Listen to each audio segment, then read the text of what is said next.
Pemirsa, yang menjadi kepolisian tersangka daerah Nusa pembunuhan Tenggara Barat Amak Sinta akhirnya mendapat penyidikan keringanan. perkara korban Polres begal Lombok Tengah yang menangguhkan ditetapkan sebagai penahanan pada tersangka. Rabu 30.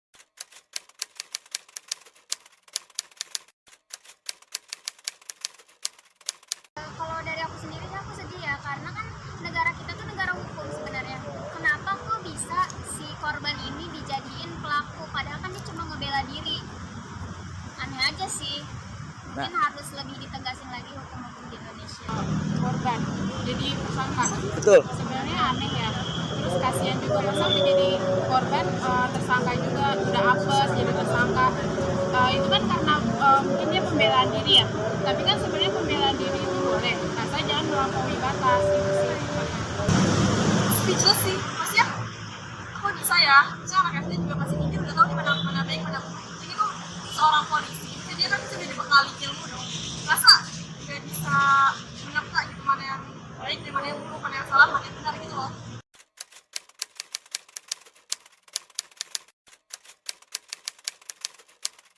Alhamdulillah sih aku belum pernah kena begal ya Kak, tapi tips dari aku mungkin kita minta tolong dulu ya, pertolongan. Dan kalau misalnya udah sepi banget, ya mana ya? Jangan lupa misalnya. Yang penting itu kan pembelaan diri itu emang penting kan, tapi kita harus tahu batasnya kayak gimana. Terus kalau misalkan ngadepin begal kayak gitu, mau masa ada begal kita tinggalin motor juga kan gimana gitu ya, sayang juga kan gitu motornya. Tapi kan kalau ngeliat hukum yang sekarang, sebenarnya kita kalau misalkan jadi tersangka juga kayak kalau misalkan nggak salah ngapain takut gitu kan, ada hukum juga nanti yang nyelesain. Habis itu mungkin kalau gimana ya, kalau aku sendiri sih kalau misalkan ada begal gitu, tapi amit-amit ya, tapi teriak dulu gak sih, minta pertolongan ke orang-orang. Terus palingan jangan keluar sendiri gitu kalau misalkan ke tempat yang sepi atau malam-malam gitu sih, palingan tipsnya. Alhamdulillah belum pernah ya. Mungkin pasti kalau begal di tempat sepi gak sih biasanya. Satu, kalau sekali nggak bisa bela diri, mendingan kabur, pokoknya menjauh dari motor. Kayak dia mending nyelamatin nyawa kalian dulu aja. Tapi kalau sekali ada bakal bela diri, kalau sekali ada ilmu bela dirinya, lawan aja. Tapi kalau sampai ngebunuh kan bakal masuk penjara tuh. Ya udah kalau sampai ngebunuh, pisahin aja, misal urat nadinya dikitin aja gitu ke doresnya gitu kan, biar darahnya tidak keluar.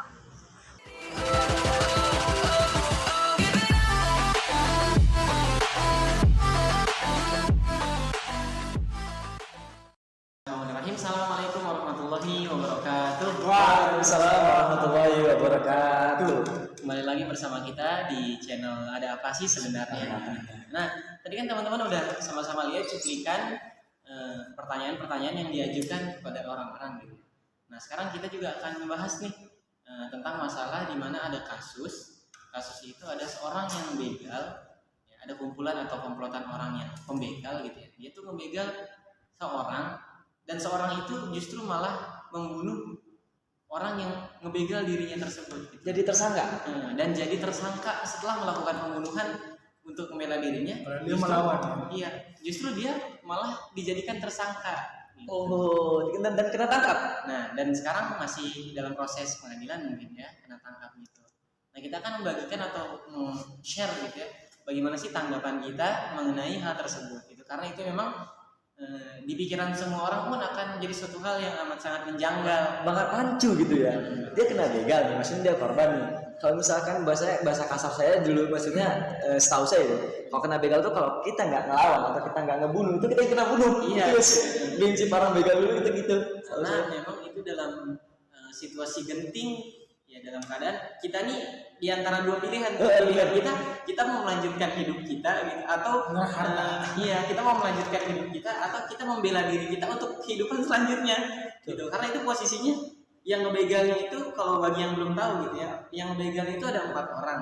Ya sekitar 4 apa sekitar segitulah ya. Sekitar segitu. Kurang Dan lebih ya. dia ngebunuh 2 orang yang ngebegal dia untuk membela diri dia sendiri gitu.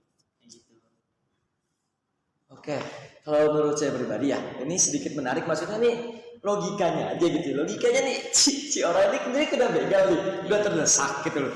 Dia mungkin nggak mau dia bawa senjata tajam ataupun nggak bawa senjata tajam, tapi sioknya ketika kita keroyok gimana sih naluri kita sebagai ini gimana? Gimana ngelawan gak sih, ngelawan gitu loh.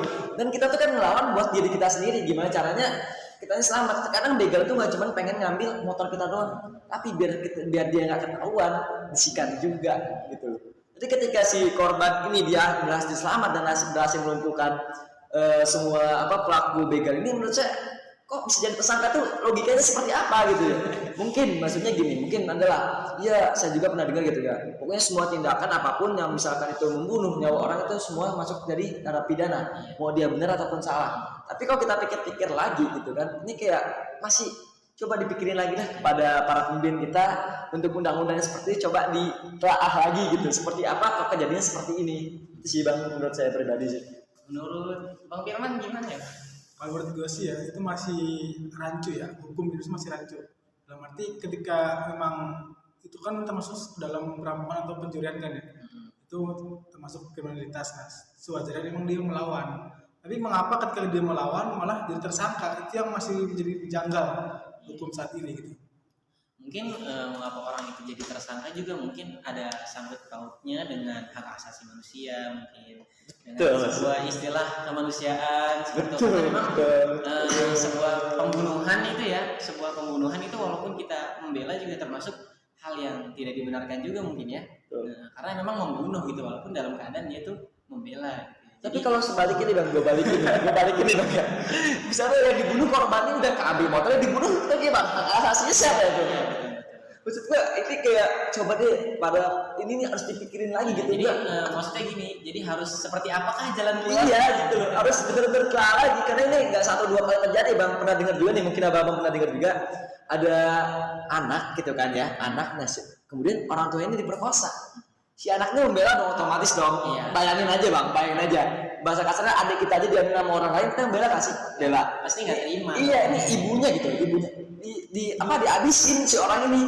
Wajar gak sih kita sebagai anaknya dan jadi tersangka? Gue kaget gitu Bang, maksudnya ya Allah. Itu kan yang ada di pikiran orang-orang ketika anaknya membela orang tuanya gitu ya, itu walaupun dengan cara membunuh itu pasti menjaga martabat dan si anak pun pasti merasa bahwa dirinya itu benar. Iya, itu yang tindakan yang seperti itu gitu. Maksudnya tindakan yang bisa dibenarkan juga. Dan itu wajar juga sih menurut gue kan. Naluri anak gitu kan. Karena kalau misalkan kita sedikit ini ya, maksudnya kita sedikit kaitkan dengan ajaran kita dan misalnya, mungkin pernah dengar juga nggak tahu ini hadis, nggak tahu ini dari kata sahabat atau ini, mungkin pernah dengar itu ketika harta kita pengen dirampas gitu ya, harta kita pengen dirampas itu kita wajib buat membela diri. Toh kalau misalkan kita meninggal atau mati itu kita bahasanya mati syahid, itu ditulis sebagai pahala karena kita menjaga diri kita gitu loh. Misalkan perempuan gitu ya yang pengen diperkosa terus dia melawan, akhirnya si cewek ini malah terbunuh, itu lebih mulia daripada dia diperkosa gitu Bang. Menurut gua kayak mungkin hukum Islam juga harus ada sedikit unsur dimasukin gitu. Maksud gua kayak aduh nggak beres nih kalau misalkan kayak gini terus gitu. Itu yang masih pikiran gua ngeganjal terus. Dan mungkin kita juga harus lebih mendalami lagi ya kasus ini karena kita kan nggak tahu apakah kasus ini tuh si pelakunya atau si korbannya ini melakukan pembunuhan kepada orang yang ngebegalnya itu apakah di tempatnya langsung langsung 2 orang ditangkap sama dia terus dibunuh sama dia, ataukah dia secara berskala dan dia memang sudah tahu pelaku begalnya itu siapa. Oh, gua takutnya gini ya Bang ya. Ini mah kita pikir gila aja Bang ya. Siapa tahu nih orang ini kan siapa tahu si orang ini yang mau dibegal ini ternyata dia begal juga. Kita nggak tahu kan. Siapa tahu kan dari sisi polisi kan ngeliatnya seperti itu kan. Ternyata si orang ini membegal juga, itu saling begal itu kita nggak tahu. Polisi gue mikir gini ya, malah nanti ada sedendam gitu kan. Betul, harus tuntaskan. Ya, karena kita juga pasti berpikir kok bisa gitu satu orang yang jadi korban gitu ngebunuh 2 orang, pasti dia punya kemampuan gitu kan, karena dia punya potensi besar, ya buktinya dia bisa membunuh orang yang begal dia gitu. Dan itu 4 orang loh. Itu 4 orang. 2 orang jadi korban, 2 orang jadi saksi. Bayangin Bang. Terus si korbannya jadi apa? Gitu. Kalau misalkan si motornya ini kena ambil, jadi apa sih korbannya ini? Aduh, gue mikirnya bener-bener gila sih. Gue mikirnya kok bisa gitu loh. Karena aduh, edan. Gue nggak habis pikir untuk kayak itu sih. Ya mungkin teman-teman itu aja tanggapan dari kita mungkin ya. Untuk lebih lanjutnya mungkin nanti kita akan memberitahukan kepada semua gimana kelanjutan atau penyelesaian dari pemerintah terkait kasus ini.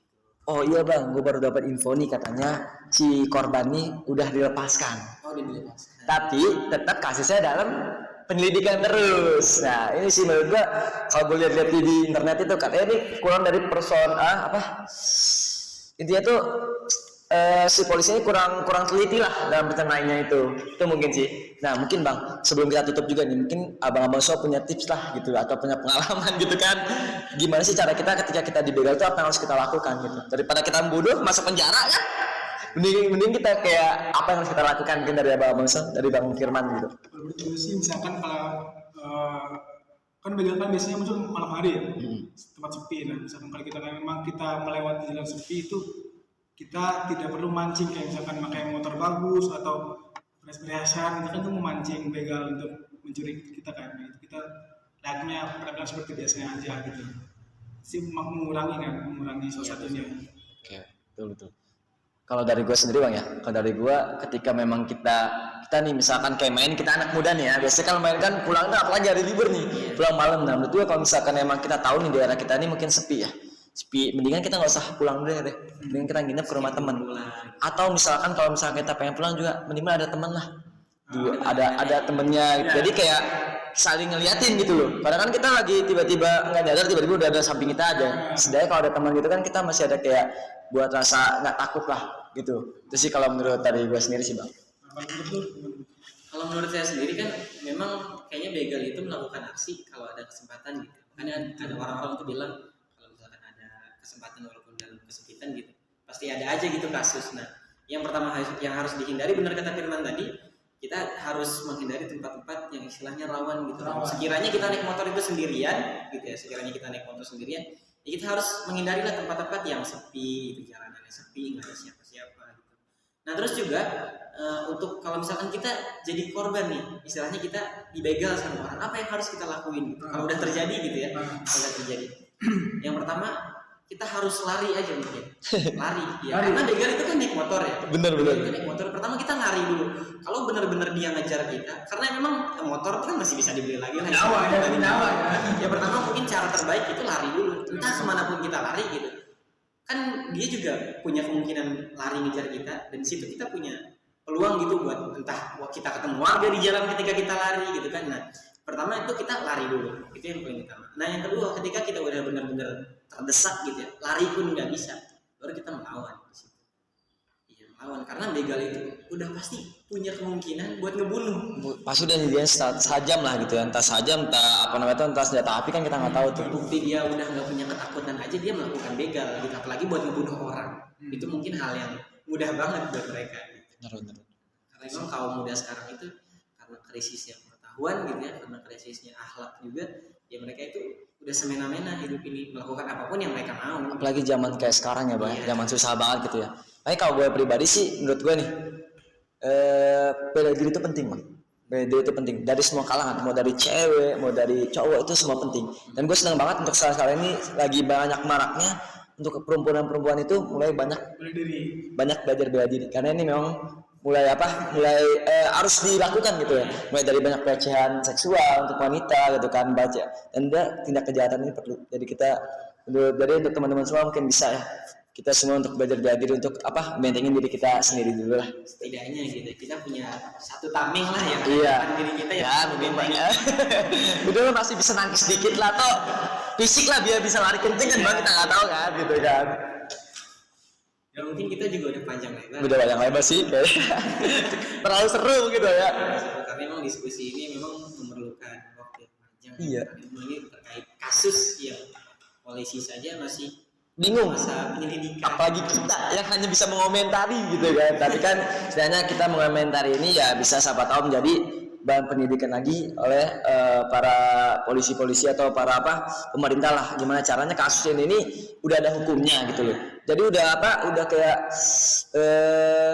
udah ditanggulangi sebelum terjadi lagi. Karena kalau misalkan kita diemin aja dengan adanya hukum ya yang bunuh masuk penjara, udah itu kayaknya kurang efektif. Jadi harus ada hukumnya lagi menandai kalau memang si korban ini dia dari korban kemudian dia dari tersangka tuh apa hukumannya. Gitu. Karena itu kalau misalkan disamakan dengan orang yang membegal itu nggak etis sih menurut saya pribadi. Ya mungkin itu aja dari kita ya, karena memang kita juga masih dalam proses belajar gitu ya. Kalau kalimat-kalimat kita masih banyak yang salah, kalimat kita masih banyak yang terbata-bata, mungkin mohon dimaafkan. Sekian dari kita dari obrolan ada apa sih sebenarnya. Betul. Sekian, assalamualaikum warahmatullahi wabarakatuh. Waalaikumsalam warahmatullahi wabarakatuh. Terima kasih guys. Oke.